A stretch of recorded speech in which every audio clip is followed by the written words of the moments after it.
नमस्कार दर्शकों, क्या इस बार भारत भूटान सीमांत जयगांव तुरसा नदी किनारे का छोटा मेचा बस्ती बड़ा मेचा बस्ती क्षेत्र क्या बच पाएगा? नमस्कार दर्शकों, आप सभी के समक्ष ये सवाल मैं इसलिए रख रहा हूँ क्योंकि जो दृश्य इस समय देखा जा रहा है वह यही संकेत कर रहा है कि आने वाले दिनों में ये जो क्षेत्र है तुरसा नदी किनारे बड़ा मेचा बस्ती छोटा मेचा बस्ती जो क्षेत्र है वह विलीन होने के कगार पे आ चुका है।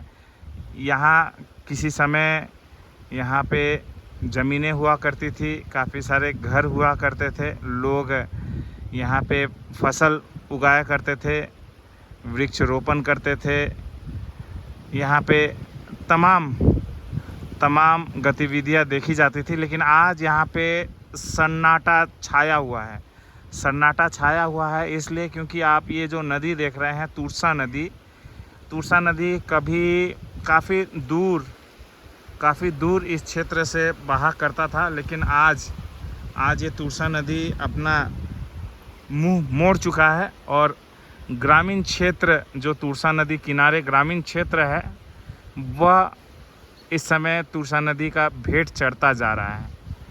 आपको मैं दिखाना चाहूँगा किस तरह से नदी जो है पूरी तरह से अपना मुंह मोड़ चुका है। किसी समय नदी उस क्षेत्र से बहा करता था और आज आप देख सकते हैं ये नदी किस तरह से अपना मुंह मोड़कर इस क्षेत्र में पहुंच चुका है। कभी उस क्षेत्र से नदी बहा करता था।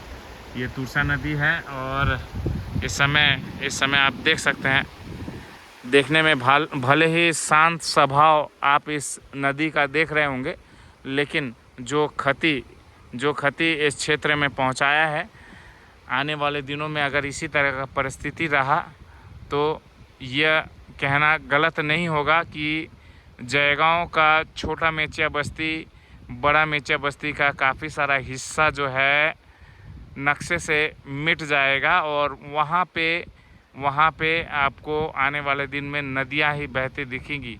ये तुरसा नदी बहता हुआ दिखेगा। आप जिस तरह से आप देख रहे हैं किस तरह से तुरसा नदी का घुमाव हो चुका है और सीधे आके ग्रामीण क्षेत्र को निशाना बना रहा है।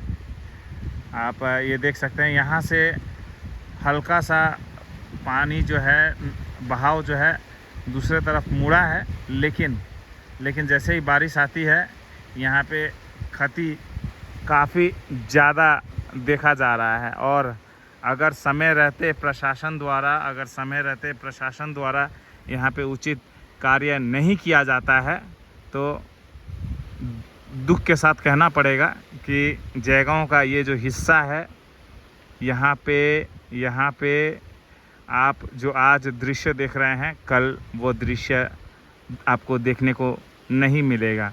कुछ समय पहले आप यहाँ पे घर और लोग रहते देखे होंगे, लेकिन आज ये वीरान हो चुका है और धीरे धीरे उपजाऊ ज़मीन लोगों के घर आशियाना इस नदी में समाता जा रहा है।